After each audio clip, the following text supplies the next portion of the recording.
SSLC marks card ಇರ್ಲೇಬೇಕು ಅಂತ ಏನಿಲ್ಲ. ಈಗ 8ನೇ ಕ್ಲಾಸ್ ತನಕ ಓದಿದೀನಿ, ನಾನು TC ಕೊಟ್ಟಿದ್ದಾರೆ,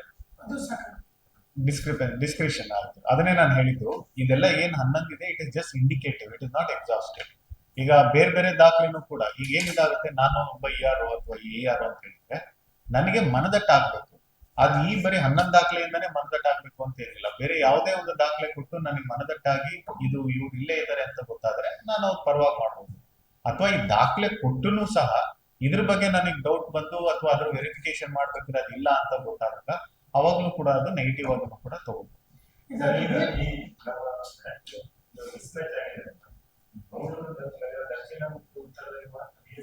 ಏನ್ ಮಿಸ್ ಮ್ಯಾಚ್ ಸರ್? ಏನ್ ಮಿಸ್ ಮ್ಯಾಚ್?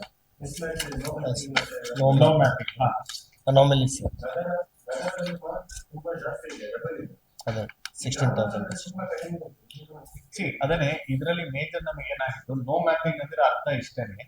2002ರಲ್ಲಿ ನನ್ನ ಮತದಾನ ಅಥವಾ ನಾನು ಎಲ್ಲಿ ಮತದಾನ ಅಂತ ಇದ್ದೀನಿ ಅಂತ ನನಗೆ ತೋರ್ಸೋದಕ್ಕಾಗಿಲ್ಲ.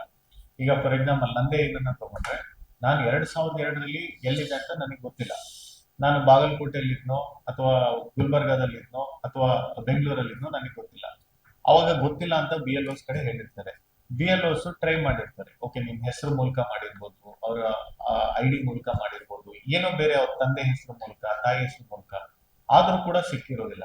ಕೆಲವೊಂದ್ ಕಡೆ ಎಸ್ಪೆಷಲಿ ಇಲ್ಲಿ ವಲಸೆ ಇರೋರು ಎಷ್ಟು ಜನ ಇದಾರೆ ಅಂದ್ರೆ, ಈಗ ನಾವೇ ಖುದ್ದಾಗಿ ನೋಡಿದಾಗ, ನಾನು ADC ಅವರು ಮತ್ತೆ ಎಲ್ಲ ಬೇರೆ ಕಡೆ ನೋಡಿದಾಗ ವಿಶಾಖಪಟ್ಟಣಂನಿಂದ ಎಲ್ಲ ಇಲ್ಲಿ ಮೀನುಗಾರಿಕೆಗೆ ಇದಕ್ಕೆ ವಲಸೆ ಬಂದಿರುವಂತ ಕೆಲವರು ಇದ್ದಾರೆ. ಬಾಗಲಕೋಟೆಯಿಂದ ಬಂದಿರೋರು ತುಂಬಾ ಜನ ಇದ್ದಾರೆ, ಹಾವೇರಿ ಈ ತರದ್ದೆಲ್ಲ. ಅವರಿಗೆ ನಾವಲ್ಲಿ ಇದ್ವಿ ಅಂತ ಗೊತ್ತು, ಬಟ್ ಯಾವ ಅಸೆಂಬ್ಲಿ ಕಾನ್ಸ್ಟಿಟ್ಯೂನ್ಸಿ ಅಂತ ಗೊತ್ತಿಲ್ಲ. ಕೆಲವೊಂದು ಅವ್ರ ಹೆಸರು ಮೇಲೆ ಹುಡುಕಿದ್ವಿ, 1,200 ಜನರು ಬಂತು. ಇದರಲ್ಲಿ ಯಾರು ಎಕ್ಸಾಕ್ಟ್ಲಿ ಅಂತ ಗೊತ್ತಾಗಲ್ಲ, ಯಾಕಂದ್ರೆ ಫೋಟೋ ಇದು ಬರೋದು. ಸೊ ಇದೆಲ್ಲ ಕಾರಣದಿಂದ ಇವರು 2002ರಲ್ಲಿ ಎಲ್ಲಿದ್ರು ಅಂತ ಹೇಳ್ಬಿಟ್ಟು ನಮಗೆ ಮಾಡೋಕ್ಕಾಗಿಲ್ಲ. ಒಂದು ಕೇಸ್, ಒಂದು ಮೇನ್.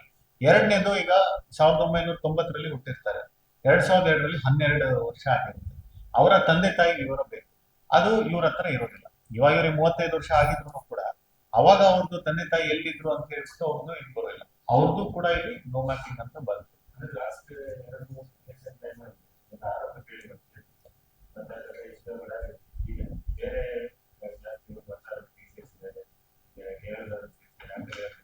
ಅಲ್ಲ ಅಂತ ಅದಕ್ಕೆ ಹೇಳ್ತಾ ಇರೋದು, ಅಲ್ಲ ಅಂತ ಅನರ್ಹ ಇದಕ್ಕೇನೆ ನಾವು ಇದನ್ನ ತೆಗಿಬೇಕು ಅಂತಾನೆ ಇದಿರುವಂತದ್ದು. ಈಗ ನೀವು ನೋಡಿದ್ರೆ ಮಂಗಳೂರು ನಗರ ದಕ್ಷಿಣ, ಈಗ ನಾನೇ ನೋಡಿರುವಂತದ್ದು ಮಂಜೇಶ್ವರ, ನಮ್ಮ ಕಾಸರಗೋಡು, ಈ ಕಡೆಯಿಂದ ಎಲ್ಲ ಬಹಳಷ್ಟು ಜನದ್ದು ಇದೆ.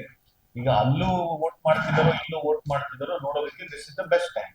ಅಲ್ಲಿ ಅಕಸ್ಮಾತ್ ಅವ್ರು ವೋಟಿಂಗ್ ಅಂತ ಇದ್ರೆ ಮತ್ತೆ ಇಲ್ಲೂ ವೋಟಿಂಗ್ ಅಂತ ಇದ್ರೆ ಎಲ್ಲಾದ್ರೂ ಒಂದ್ ಕಡೆ ಅವ್ರು ಬಿಟ್ಟು ಕೊಡ್ಲೇಬೇಕು ಅಲ್ವಾ? So that is the whole point. ಈಗ ನಮ್ದು ವಿತಿನ್ ನಮ್ದೇನೆ ನೋಡಿ, ಗೋವಾಯಿಂದಲೂ ಬಂದಿರುವಂತದ್ದಿದೆ, ಪುಣೆಯಲ್ಲಿ ಬಂದಿರುವಂತಿದೆ, ಮುಂಬೈಯಲ್ಲಿ ಬಂದಿರುವಂತಿದೆ. ಇಲ್ಲೂ ಕೆಲಸ ಮಾಡ್ತಾರೆ, ಅಲ್ಲೂ ಕೆಲಸ ಮಾಡ್ತಾರೆ. ಅಲ್ಲಿ ಇದೆ ಅಂತ ಗೊತ್ತಾದ್ರೆ ನಮಗೆ ಇಲ್ಲಿ ಈಸಿ ಗೊತ್ತಾಗೋದಕ್ಕೆ. ಅಲ್ಲಿದೆ ಅಂತ ಹೇಳಿದ್ರೆ they cannot vote. So cities ಅಲ್ಲಿ this is the major. It is not that ಅವ್ರನ್ನೆಲ್ಲ ಡಿಲೀಟ್ ಮಾಡ್ತೀವಿ ಇದು ಅಂತಲ್ಲ. ದೇ ಕ್ಯಾನ್ ಚೂಸ್, ನೀವು ಅಲ್ಲಿ ವೋಟ್ ಮಾಡಿ ಇಲ್ಲ ಇಲ್ಲಿ ವೋಟ್ ಮಾಡಿ, but you cannot keep at 2 places.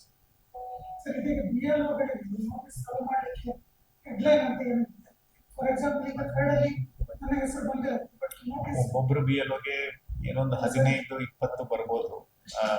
ಸಿಟಿಲಿ ಏನಾದ್ರು ಇದ್ರೆ ಕೆಲವೊಂದು ಜಾಸ್ತಿ ಇದು ಬರ್ಬೋದು. ನಾವು ನಾರ್ಮಲಿ ನೋಟಿಸ್ ನ 1 ದಿನದಲ್ಲಿ ಅಥವಾ 2 ದಿನದಲ್ಲಿ ಸರ್ವ್ ಮಾಡಿ ಅಂತ ಹೇಳ್ತೀವಿ. ಅವಶ್ಯಕತೆ ಬಿದ್ರೆ ಅವರಿಗೆ ಹೆಚ್ಚು ದಿನ ಬೇಕು ಅಂತ ಹೇಳಿದ್ರೆ ಮಾಡ್ತೀವಿ. ಯಾಕಂದ್ರೆ 7 days ಮಿನಿಮಮ್ ಕೊಟ್ಟಿರ್ತೀವಿ. ನಾವು ಯಾವತ್ತು ನೋಟಿಸ್ ಜನರೇಟ್ ಮಾಡ್ತೀವಿ ಅವತ್ತೇ ನೋಟಿಸ್ ಜನರೇಟ್ ಮಾಡಿದ್ರೆ ಉತ್ತಮ. ಯಾಕಂದ್ರೆ ಅವಾಗ ಇನ್ನೊಂದು ದಿನ ಎಕ್ಸ್ಟ್ರಾ ಕೊಡೋದು ನಮಗೆ ಕಡಿಮೆ. ಈಗ ಒಂದು ಇದಕ್ಕೆ ಒಬ್ರು ಯಾರು 154 ಅಡಿಷನಲ್ ನಾವು ಕೇಳಿರೋದು, ಅಡಿಷನಲ್ ಗೆ ಅಪ್ರೂವಲ್ ಆಗುತ್ತೆ.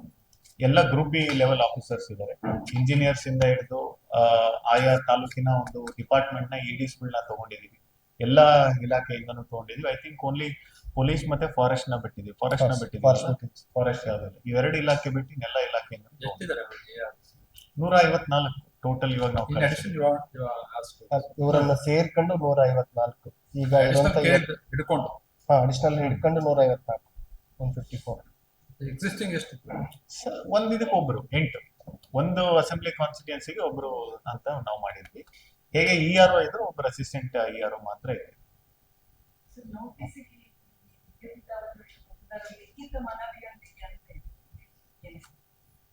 ಅಂದ್ರೆ ಅವ್ರೊಂದು ಈಗ ನಮ್ಮ ಘೋಷಣಾ ಪತ್ರ ಇದೆ ಅಲ್ಲ, ಇದೆ ಅಲ್ಲ ಇವಾಗ ಬಂದಿರೋಂಥದ್ದು. ಇದು ನಮೂನೆ 6 ಮತ್ತು 8 ಇದಕ್ಕೆ 1,000 ಜನ ಇದ್ದಾರೆ. ಇವತ್ತು ಬರೋಕ್ ಸಾಧ್ಯನೇ ಇಲ್ಲ. ಹೌದು. ಆಲ್ರೆಡಿ ಬೇರೆ ಕಡೆ ಎನ್ರೋಲ್ ಆಗಿದೀವಿ ಅಂತ ಅವರೇ ಖುದ್ದಾಗಿ ಎನಿಮರೇಷನ್ ಫಾರ್ಮ್ ಅಲ್ಲಿ ಹೇಳಿರೋ 15,000 ಇದೆ. ಅದನ್ನು ಆಗೋದಿಲ್ಲ. 60,000 ಜನ ಅಲ್ಲೇ ಆಯ್ತು. ಆಯ್ತು. ಇದಲ್ದಲೆ 82,000 ಜನ ಪರ್ಮನೆಂಟ್ ಆಗಿ ಬೇರೆ ಕಡೆ ಹೋಗಿದ್ದಾರೆ. ಅವರಲ್ಲಿ ಒಂದು ಎನ್ರೋಲ್ ಆಗಿರ್ಬೋದು ಅಥವಾ ಆಗ್ದಲೇ ಇರ್ಬೋದು. ಬಟ್ ನಾವು ಇಲ್ಲ ಅಂತ ಒಂದು ಪಕ್ಕದವ್ರು ಮಾಹಿತಿ ಕೊಟ್ಟಿದ್ದಾರೆ, ಇಲ್ಲ ಅವರೇ ಖುದ್ದಾಗಿ ಮಾಹಿತಿ ಕೊಟ್ಟಿದ್ದಾರೆ. ಸೊ 60 ಪ್ಲಸ್ 82 142 ಇಲ್ಲೇ ಆಯ್ತು. ಸೊ ಇನ್ನು ಉಳಿಕೆ ಇರೋರು ಏನ್ ಆಬ್ಸೆಂಟಿ ಆಗ್ತಿದ್ದಾರೆ ಅವರು ಬರ್ಬೋದು, ಅಥವಾ ಅದರ್ಸ್ ನಮ್ದೇನು ಎನಿಮರೇಷನ್ ಫಾರ್ಮೇ ವಾಪಸ್ ಕೊಡದಲ್ಲಿ ಇರೋ ಅವ್ರು ಬರ್ಬೋದು. ಸೊ ಇದ್ರಲ್ಲಿ ನಮಗೆ ಬರೋದು ನಂಬರ್ಸ್ ಬಹಳ ಕಡಿಮೆ. ಅಲ್ಲ ಅಂದ್ರೆ ಈಗ ದೋಸ್ ಈಗ ನೋಟಿಸ್ ಏನ್ ಇಶ್ಯೂ ಮಾಡ್ತೀರಾ, those they are already on in the draft rule. Draft ನೋ ರೋಲ್ ಇಂದ ಆಚೆ ಇಲ್ದಿರೋರಿಗೆ ನೋಟಿಸ್ ಇಶ್ಯೂ ಮಾಡ್ತಾ ಇಲ್ಲ. ಓ ಹಾಗ. ಹಾ. ದೇ ಆರ್ ಆಲ್ರೆಡಿ ಒಂದ್ಸರಿ ಡ್ರಾಫ್ಟ್ ರೋಲ್ ಇಂದ ಆಚೆ ಬಂದ್ರೆ it is left to him or her to prove that ನಮ್ದು ರೋಲ್ ಒಳಗಡೆ ಬರ್ಬೇಕು ಅಂತ. ನಾವು ಅವ್ರಿಗೆ ನೋಟಿಸ್ ಇಶ್ಯೂ ಮಾಡ್ತಿಲ್ಲ. Okay. ನಾವು ನೋಟಿಸ್ ಇಶ್ಯೂ ಮಾಡ್ತಿರೋದು ಬರೀ ಒಬ್ರಿಗೆ ಡ್ರಾಫ್ಟ್ ರೋಲ್ ಒಳಗಿದ್ದು ಅವರಲ್ಲಿ ಅನುಮಾನ ಇರೋರಿಗೆ ಮಾತ್ರ. ಅವರಿಗೆ ಡ್ರಾಫ್ಟ್ ರೋಲ್ ಇಂದ ಆಚೆ ಇರೋರಿಗೆ ನೋಟಿಸ್ ಇಶ್ಯೂ ಮಾಡ್ತಾ ಇಲ್ಲ. ಈಗ ಅಬ್ಸೆಂಟ್ ಮತ್ತು ಅದರ್ಸ್ ಉಂಟಲ್ಲ ಅವ್ರೇನ್ ಮಾಡ್ತಾರೆ? ಯಾರು ಕ್ಲೈಮ್ಸ್ ಅಂಡ್ ಅಬ್ಜೆಕ್ಷನ್ ನಲ್ಲಿ ಅವ್ರು ಕೊಡ್ಬೇಕು. ಅವ್ರು ಕೊಡ್ಬೋದು. ಕ್ಲೈಮ್ಸ್ ಅಂಡ್ ಅಬ್ಜೆಕ್ಷನ್ಸ್ ಅಂತ ಇದೆ. ನಮ್ದು ಇದು ಆಚೆ ಇದೆ, ಈ ಕಾರಣಕ್ಕೆ ನಾನು ಆಕ್ಚುಲಿ ಇಲ್ಲೇ ಇದ್ದೀನಿ ಅಂತ ದಾಖಲೆ ಸಮೇತ ಕೊಟ್ರೆ ದೇ ಕ್ಯಾನ್ ಕಮ್. ಅದೇ ಈಗ ಡಾಕ್ಟರ್ ಆನ್ಲೈನಲ್ಲಿ ಸಿಗುತ್ತೆ. ಬಂದಿರೋಣ ಬರ್ತದೆ. ಮಾತಾಡಿದ್ದೀನಿ ಕಳ್ಸ್ತಾರೆ. ಡ್ರಾಫ್ಟ್ ರೋಲು ಈಗ ಮತ ಸಂಖ್ಯೆದಲ್ಲಿ ಏನಿದೆ ಅಲ್ಲಿ ಒಂದು ಕಾಪಿ ನಾವು ಹಾಕ್ಬೋದು. BLOs ಹತ್ರ ಇರುತ್ತೆ, ವೋಟರ್ ಫೆಸಿಲಿಟೇಷನ್ ಸೆಂಟರ್ ಹತ್ರ ಇರುತ್ತೆ, ಎಲ್ಲಾ ಕಡೆನೂ ಅವೈಲೇಬಲ್ ಇರುತ್ತೆ. Draft roll is not an issue. ಅಂದಾಜೆಷ್ಟು 300 ಆನ್ಲೈನ್ ಅಲ್ಲಿ ಯಾವಾಗ ಸಿಗುತ್ತೆ ನಮಗೆ? ಇವತ್ತಿಂದ ಇದ್ರು. ಇವಾಗ ಒಂದ್ಸರಿ ನಾವು ಅಫಿಷಿಯಲ್ ಆಗಿ ಅಲ್ಲಿ ಬಹುಶಃ ಪ್ರೆಸ್ ಮೀಟ್ ಎಲ್ಲ ಇದಾದ್ಮೇಲೆ ನಮ್ಮಿಂದ ಮಾಹಿತಿ ತಗೊಂಡಿದ್ದಾರೆ. ಕಾನ್ಸ್ಟಿಟ್ಯೂನ್ಸಿ ವೈಸ್, ಜಿಲ್ಲಾ ಅಂತ ಅಲ್ಲ, ಕಾನ್ಸ್ಟಿಟ್ಯೂನ್ಸಿ ವೈಸ್ ಸಿಗುತ್ತೆ. ನಾವು ಕಾನ್ಸ್ಟಿಟ್ಯೂನ್ಸಿ ಅಂತ ಹೇಳಿದ್ರೆ ಆ ಕಾನ್ಸ್ಟಿಟ್ಯೂನ್ಸಿಲಿ ಎಷ್ಟು ಬೂತ್ ಇರುತ್ತೆ ಆ ಬೂತ್ ಪ್ರಕಾರನೇ ಹಾಕುವಂಥದ್ದು. ಮತ್ತೆ ಅಂದ್ರೆ ಈಗ ವೋಟರ್ ನಾನು ಅಕಸ್ಮಾತ್ ನನಗೆ ನೋಟಿಸ್ ಕ್ಯಾನ್ಸಲ್ ಆಗಿದೆ ಅಂದ್ರೆ UPR ಹೇಳ್ತಾ ಇದ್ವಿ. ಸಿಟಿದು UPR 37 ಇದು ಅಗೇನ್ ಕಾರ್ಪೊರೇಷನ್ ಕಮಿಷನರ್ ಅಥವಾ ನಮ್ಮ ಇವರಿಗೆ ಮೂಡಾದವರಿಗೆ ಕೇಳಿದ್ರೆ ಇನ್ನೂ ನಿಮಗೆ ಇದಾಗುತ್ತೆ. ಈಗ 37 ಜಿಲ್ಲೆ ಗ್ರಾಮಗಳದ್ದು ನಮ್ದು ಏನಿದೆ, RTC ಕೂಡ ಇದೆ, ಅರ್ಬನ್ ಲೋಕಲ್ ಬಾಡೀಸ್ ಇದ್ರಲ್ಲಿ ಅಂದ್ರೆ ಕಾರ್ಪೊರೇಷನ್ ಅಲ್ಲಿ ಕೊಡೋ ನಮ್ದು ಈ ಆಸ್ತಿ ಕೂಡ ಇದೆ, ಪ್ಲಸ್ ಪ್ರಾಪರ್ಟಿ ಕಾರ್ಡಿ ಅಂತಾನು ಇದೆ. ಮೂರ್ ರೀತಿ ಬರೆದಿರೋ ಅಂತದ್ದು. ಇವಾಗ ಕಂದಾಯ ಇಲಾಖೆಯಿಂದ ಅದೊಂದು ಆದೇಶ ಕೂಡ ಮಾಡಿ ಈ 37 ಹಳ್ಳಿಲಿ ಏನಿದೆ ಅಗ್ರಿಕಲ್ಚರ್ ಲ್ಯಾಂಡ್ ಅಂತ ಏನಿದೆ ಅದನ್ನ ಟ್ರಾನ್ಸಾಕ್ಷನ್ ಮಾಡೋದಕ್ಕೆ ನಮ್ಮ RTC ಮೂಲಕ ಅವಕಾಶ ಮಾಡಿಕೊಟ್ಟಿದ್ದಾರೆ. ಬೇರೆದೇನಿದೆ ನಾನ್ ಅಗ್ರಿಕಲ್ಚರ್ ಅಂದ್ರೆ ಕನ್ವರ್ಟೆಡ್ ಲ್ಯಾಂಡ್ ಅಥವಾ ಇಂಡಸ್ಟ್ರಿಯಲ್ ಲ್ಯಾಂಡ್ ಎಲ್ಲ ಏನಿದೆ ಅದನ್ನೆಲ್ಲ ನಮ್ಮ ಈ ಆಸ್ತಿ ಮೂಲಕ ಕಾರ್ಪೊರೇಷನ್ ವ್ಯಾಪ್ತಿಗೆನೆ ತಂದು ಅದರ ಮೂಲಕನೇ ಟ್ರಾನ್ಸಾಕ್ಷನ್ ಮಾಡಬೇಕು ಅಂತ ಬಂದಿರುವಂಥದ್ದು. So it is A divided plan. So ಯಾವುದನ್ನು ನಾವು ನಿಷೇಧ ಅಥವಾ ಮಾಡಬಾರ್ದು ಅಂತ ಏನ್ ಮುಂಚೆ 2 ವರ್ಷದಿಂದ ರೆಸ್ಟ್ರಿಕ್ಷನ್ ಇತ್ತು, ಇವಾಗ ಇಲ್ಲ. ಸೊ ಟ್ರಾನ್ಸಾಕ್ಷನ್ ಮಾಡಬಹುದು.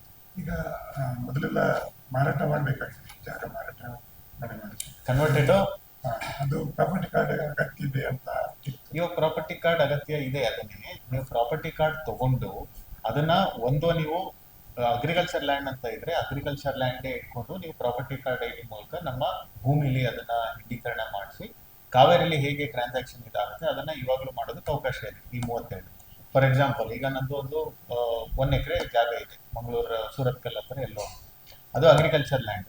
ನಾನು ಅದನ್ನ ಬೇರೆಯವರಿಗೆ ಮಾರಾಟ ಮಾಡಬೇಕು. ಕಳೆದ 2 ವರ್ಷದಿಂದ ಮಾರಾಟ ಮಾಡೋದಕ್ಕೆ ನಮ್ದು ಅವಕಾಶ ಇರಲಿಲ್ಲ. 1.5 ವರ್ಷದಿಂದ UPR ಅಂತ ಒಂದಿದ್ರಲ್ಲಿ. ಇವಾಗ ನಾವು ನಿರ್ಧಾರ ತಗೊಂಡಿರೋದು ಅಗ್ರಿಕಲ್ಚರ್ ಲ್ಯಾಂಡ್ಗೆ UPR ಅಂದ್ರೆ ಪ್ರಾಪರ್ಟಿ ಕಾರ್ಡ್ ಐಡಿ ಅವಶ್ಯಕತೆ ಮ್ಯಾಂಡೇಟರಿ ಮಾಡಿ ಅದನ್ನ ಕನ್ವರ್ಷನ್ ಅಥವಾ ಇದನ್ನ ಮಾಡೋ ಅವಶ್ಯಕತೆ ಇಲ್ಲ, ನೀವು ಡೈರೆಕ್ಟ್ ಆಗಿ ಟ್ರಾನ್ಸಾಕ್ಷನ್ ಮಾಡ್ಬೋದು ಅಂತ ಹೇಳಿ ಒಂದು ಆದೇಶ ಮಾಡಿ ಇವಾಗ ಟ್ರಾನ್ಸಾಕ್ಷನ್ ಮಾಡೋದಕ್ಕೆ there is no issue at all.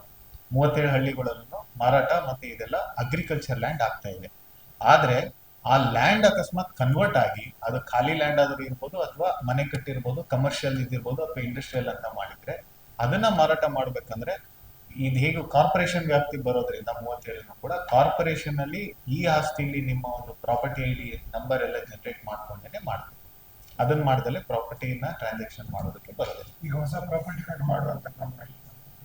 ಹೊಸ ಪ್ರಾಪರ್ಟಿ ಕಾರ್ಡ್ ಅದನ್ನ ಹೇಳಿದ್ದು. ಈಗ ಹೊಸ ಪ್ರಾಪರ್ಟಿ ಕಾರ್ಡ್ ಅಂತ ಇದ್ರೂ ಹಿಂದೆ ಮಾಡಿರೋದಿದೆ, ಇವಾಗಲೂ ನೀವು ಪ್ರಾಪರ್ಟಿ ಕಾರ್ಡ್ ಮಾಡಿಸ್ಕೋಬಹುದು, ಬಟ್ ಅದು ಈ ಆಸ್ತಿಗೆ ಬರಲೇಬೇಕು. ಈ ಆಸ್ತಿಗೆ ಬರ್ಬೇಕಂದ್ರೆ ಕಾರ್ಪೊರೇಷನ್ ಆಸ್ತಿ ವ್ಯಾಪ್ತಿಗೆ ಬರಲೇಬೇಕು. ಸರ್, ಈಗ ಈ ಪ್ರಾಪರ್ಟಿ ಕಾರ್ಡ್ ಕೆಲವು ನಗರಗಳಲ್ಲಿ ಇದೆ, ಮೈಸೂರು, ಧಾರವಾಡ ಇದೆಲ್ಲ. ಸೊ ಈಗ ನಂಗೆ ತಿಳಿದ ಮಾಹಿತಿ ಪ್ರಕಾರ ಇಲ್ಲಿ ಮಾತ್ರ ಅದನ್ನ ಅಂದ್ರೆ ಡುಪ್ಲಿಕೇಶನ್ ಆಫ್ ಡಾಕ್ಯುಮೆಂಟ್ಸ್ ನಾನು ಅದನ್ನೇ ಹೇಳಿದ್ದು, 3 ಡಾಕ್ಯುಮೆಂಟ್ಸ್ ಬರ್ತಿರೋದ್ರಿಂದ ಡುಪ್ಲಿಕೇಶನ್ ಆಗತ್ತೆ ಅಂತ ಹೇಳಿ ಹಿಂದೆ ನಾನು ಬರೋದಕ್ಕಿಂತ ಮುಂಚೆನೆ ಇದ್ರದ್ದೆಲ್ಲ ಟ್ರಾನ್ಸಾಕ್ಷನ್ ಬಂದ್ ಮಾಡಿದ್ರು. ಅದು ರೈತರಿಗೆ ಮತ್ತೆ ಪ್ರಾಪರ್ಟಿ ಮಾರಾಟ ಮಾಡೋರಿಗೆ ಬಹಳಷ್ಟು ಇಶ್ಯೂ ಆಗ್ತಾ ಇತ್ತು. ಸರ್ಕಾರದ ಹಂತದಲ್ಲಿ ಚರ್ಚೆ ಮಾಡಿ ಕನ್ವರ್ಷನ್ ಲ್ಯಾಂಡ್ ಅಂತ ಏನಿದಾಗಿದೆ ಅದನ್ನ ನಾವು RTC ಇಂದ ಕಂಪ್ಲೀಟ್ಲಿ ಬೇರೆ ಮಾಡ್ತೀವಿ. ಅಂದ್ರೆ ಭೂಮಿಲಿ ಟ್ರಾನ್ಸಾಕ್ಷನ್ ಅದು ಆಗೋದಿಲ್ಲ. ಅಗ್ರಿಕಲ್ಚರ್ ಲ್ಯಾಂಡ್ ಅಂತ ಏನಿದೆ ಅದ್ರದ್ದು RTC ಇನ್ನೂ ಇಟ್ಕೊಂತೀವಿ. ಅಗ್ರಿಕಲ್ಚರ್ ಲ್ಯಾಂಡ್ ನ ಟ್ರಾನ್ಸಾಕ್ಷನ್ ಮಾಡ್ಬೋದು.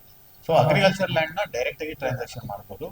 ಬೇರೆ ಕನ್ವರ್ಟೆಡ್ ಲ್ಯಾಂಡ್ ನ ನೀವು ಕನ್ವರ್ಟೆಡ್ ಮಾಡಿರುವಂತದನ್ನ ಪ್ರಾಪರ್ಟಿ ID ಎಲ್ಲ ಕ್ರಿಯೇಟ್ ಮಾಡ್ಕೊಂಡು ಈ ಆಸ್ತಿ ಒಳಗಡೆ ತಂದು, ಹೇಗೆ ನಾವು ಹೊಸ ಇದಕ್ಕೆ ಈ ಆಸ್ತಿ ನಂಬರ್ ಕೊಡ್ತೀವಿ, ತಂದು ನೀವು ಟ್ರಾನ್ಸಾಕ್ಷನ್ ಮಾಡ್ಬೋದು. ಸರಿ, ಬದಲಾವಣೆ ಮಂಗಳೂರಲ್ಲಿ ಮಾತ್ರ. ನಮಗೆ ಕೊಟ್ಟಿರೋದು ನಾನು ಕಳಿಸಿದೀನಿ, ನನಗೆ ಕೊಟ್ಟಿದ್ದಾರೆ. ಬೇರೆದು ನನಗೆ ಗೊತ್ತಿಲ್ಲ. ನಂಗೆ ತಿಳಿದ ಮಾಹಿತಿ ಪ್ರಕಾರ ಇಲ್ಲಿ ಜನರಲ್ ಆಗಿ ನನಗೆ ಗೊತ್ತಿಲ್ಲ. ಅಲ್ಲ, ಬೇರೆ ನನಗೆ ಗೊತ್ತಿಲ್ಲ, ಬಿಕಾಸ್ ಅವ್ರವ್ರದ್ದು ಬೇರೆ ಬೇರೆ ಇಶ್ಯೂಸ್. ನಮ್ಮ ಇಶ್ಯೂಸ್ ವಾಸ್ ವೆರಿ ಪರ್ಟಿಕ್ಯುಲರ್. ನಾವು ನಮ್ಮ ಹಂತದಲ್ಲಿ ಏನು ನಾವು ಇದು ಮಾಡಿ ಕೊಟ್ಟಿದೀವಿ ಅದಕ್ಕೆ ಅನುಮೋದನೆ ಕೊಟ್ಟಿದ್ದಾರೆ. ಸಿಗುತ್ತೆ ಅದರಲ್ಲಿ ಕಾರ್ಪೊರೇಷನ್ ಇದರಿಂದ ಒಂದ್ಸರಿ ಕೇಳಿ, ಅಥವಾ DDLR ಇಂದ ಕೇಳಿ. DDLR